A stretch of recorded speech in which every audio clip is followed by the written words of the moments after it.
Grandes gestas españolas. Con María Fidalgo Casares. A mediados del siglo XVIII, cuando las grandes potencias europeas comenzaron a internarse en los confines del Pacífico, surgía el enigma, la posibilidad de que marinos españoles hubieran llegado siglos antes a Nueva Zelanda y Australia. Una incógnita con nombre propio, la carabela San Lesmes, uno de los navíos de la segunda expedición de Juan Sebastián Elcano. Su desaparición, en 1526, daba pie a una de las narrativas más fascinantes de la historia de la navegación oceánica.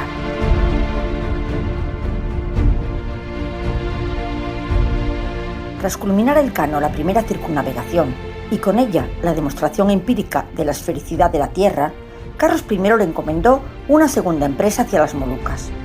Y 4 naos, 2 carabelas, un patache y casi medio millar de marinos partían en junio de 1525 desde La Coruña. El monarca le daría el mando de la flota al sacerdote García Jofré de Loaysa, y aunque este fue estigmatizado a posteriori por los historiadores al haber ocupado el puesto que por mérito hubiera correspondido al Elcano, su figura ha crecido con el tiempo. La travesía fue devastadora, las tormentas desgarraban las velas y el hambre y el escorbuto abatió a los hombres. Fue una expedición marcada por la ambición y el peligro, una empresa que exigía atravesar el estrecho de Magallanes, desafiar los vientos australes y adentrarse en el océano más vasto del planeta. Y aún así, consiguieron llegar al Pacífico una nao, 2 carabelas y el patache.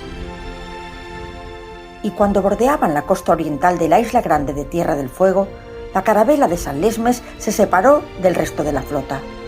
Y fue entonces cuando su capitán, Francisco de Oces, avistaba el vasto brazo de mar que conecta el Atlántico y el Pacífico, entre América y la Antártida, el llamado Mar de Oces. Aunque debido a la propaganda inglesa tan imbricada en la leyenda negra antiespañola, hoy se cartografía como pasaje de Drake, cuando lo cierto es que el inglés jamás lo cruzó. Y fue uno de los momentos fundacionales de la exploración austral, y Oces merece recuperar su lugar en la historia marítima universal.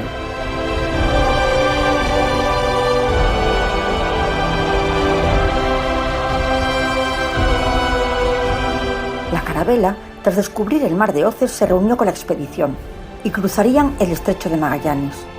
Pero se desataba una galerna gélida y la San Lesmes se perdía sin dejar rastro. Era el 1 de junio de 1526. Y un mes después, con apenas 4 días de diferencia, morían Elcano y Loaysa, dejando a la flota huérfana de mando en el momento más crítico de su travesía. Y en una vuelta de tuerca, poco más de un año desde que zarparan de La Coruña, como en la primera circunnavegación, quien alcanzaría al fin las Molucas volvía a ser una sola nao y de nombre Santa María de la Victoria. Del medio millar de los embarcados, entre muertos, desaparecidos y desertores, quedaron solo 105 hombres, pero entre ellos estaba el adolescente Andrés de Urdaneta, que tras 11 años de aventura y ya marino curtido, descubriría el tornaviaje, la ruta que uniría Asia y América, y el galeón de Manila, engarzado con la flota de Indias, haría que la monarquía hispánica fuese pionera de la globalización. La carabela San Lesmes se convertía en el espectro errante que siglos después permitiría a Luis Gorrochategui reconstruir la carabela San Lesmes, el viaje más épico de la historia. El autor, que marcó un antes y un después en la historia moderna con su relevante obra Contraarmada, avanza que no se hundió, sino que logró sobrevivir a la furia del Pacífico. El destino de su tripulación, hombres endurecidos por el mar, gallegos en su mayoría, sería extraordinario y escribirían una epopeya que desafía los límites de lo verosímil.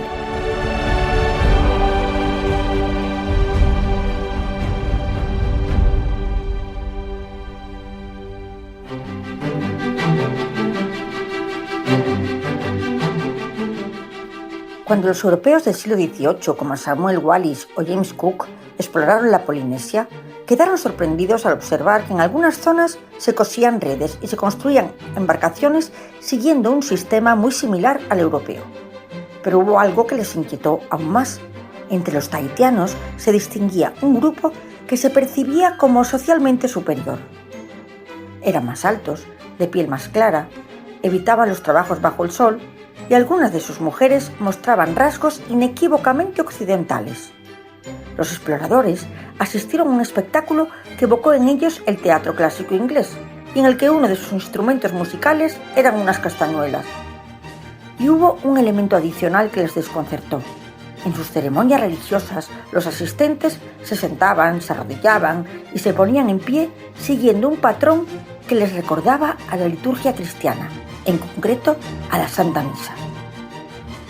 El territorio, según la historiografía oficial, se había mantenido aislado hasta entonces. Sin embargo, resultaba evidente que en aquellas islas se había producido un contacto occidental previo. ¿Y quiénes pudieron ser? Pues todo apuntaba a los supervivientes de un antiguo naufragio español.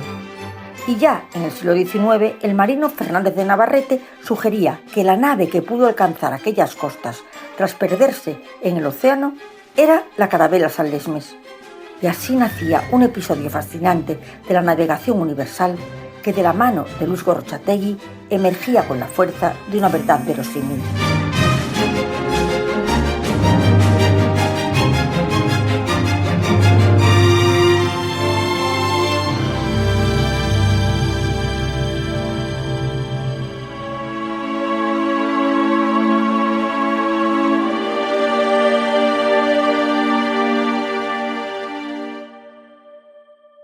Según Gorrochategui, siguiendo la tesis del investigador australiano Robert Langdon, la San Lesmes fue arrastrada hacia el corazón del Pacífico Sur, probablemente hasta la Raiatea, una isla sagrada para los polinesios. Y allí los indígenas auxiliaron a los náufragos, les ofrecerían agua, alimentos y cobijo, y en ese escenario de palmerales y playas de arena blanca, los marineros españoles encontraron un refugio.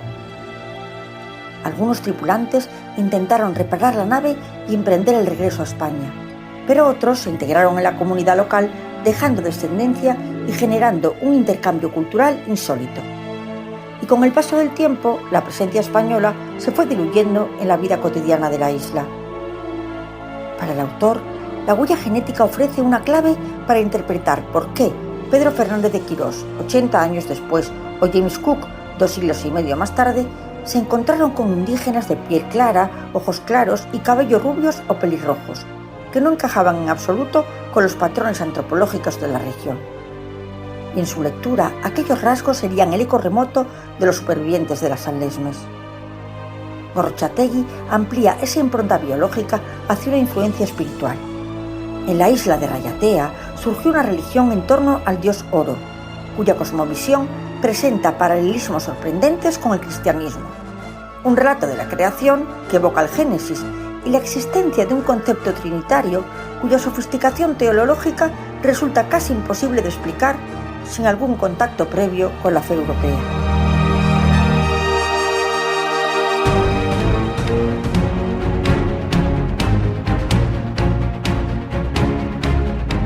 También identifica una huella técnica, la piragua doble con vela latina, la construcción de embarcaciones con casco, el modo de anudar trenzas y cestas a la manera europea, las banquetas de 4 patas, ciertos tipos de azuelas y hachas, prendas masculinas, la afición por pendientes y brazaletes, incluso la práctica de aplicar sangrías a los enfermos.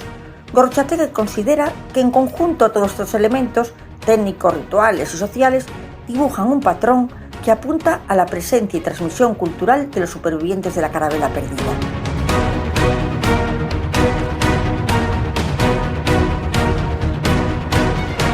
La presencia española en la zona quedó reforzada por hallazgos posteriores.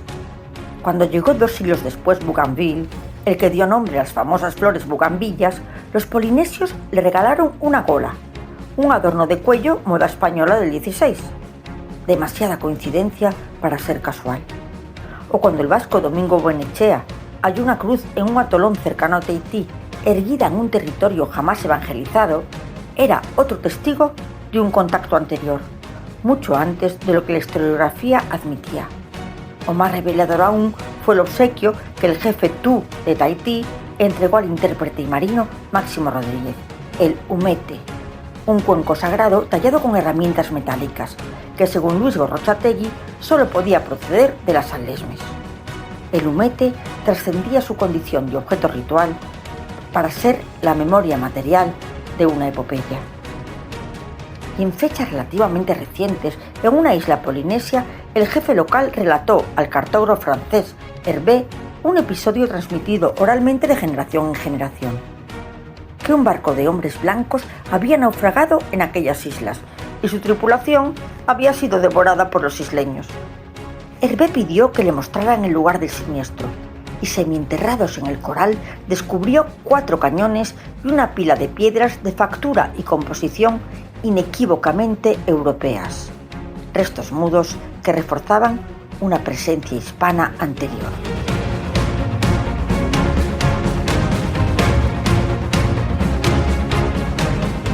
Langdon llevó la teoría aún más lejos. Algunos tripulantes habrían logrado reparar la carabela y continuar navegando, convirtiéndose en los primeros europeos en pisar Nueva Zelanda. Señaló similitudes lingüísticas entre el maorí y el español, por ejemplo la palabra perro, que en maorí es pero, y que la influencia cultural se manifestaba en gestos como el saludo con las manos alzadas, que recuerda fórmulas de cortesía europeas. Y algo más sorprendente, la construcción de hórreos, porque la mayoría de los tripulantes de las San Lesmes eran gallegos y su memoria material había echado raíces en ese mundo remoto. La imagen de aquellos marineros, los primeros europeos en contemplar la bruta orografía de Nueva Zelanda, dialogando con los maoríes y dejando su huella en un territorio que la historia atribuye al holandés Tasman, de donde viene Tasmania, es extraordinaria.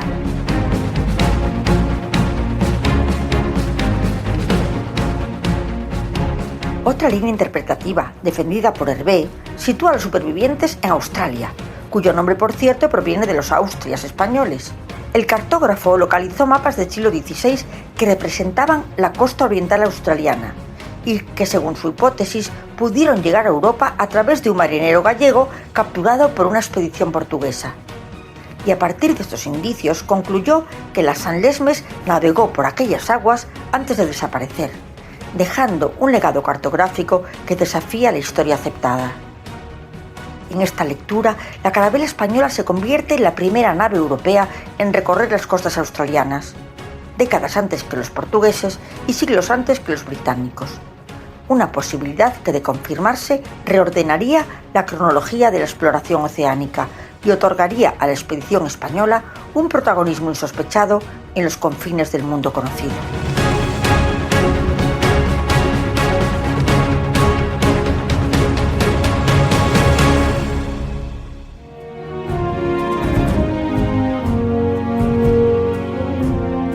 Independientemente del destino final de las San Lesmes, se trata de uno de los mayores misterios de la navegación planetaria. La gesta de la carabela, sumida durante siglos en la penumbra historiográfica y eclipsada por empresas más conocidas, emerge hoy como una epopeya de enorme potencia narrativa y emocional.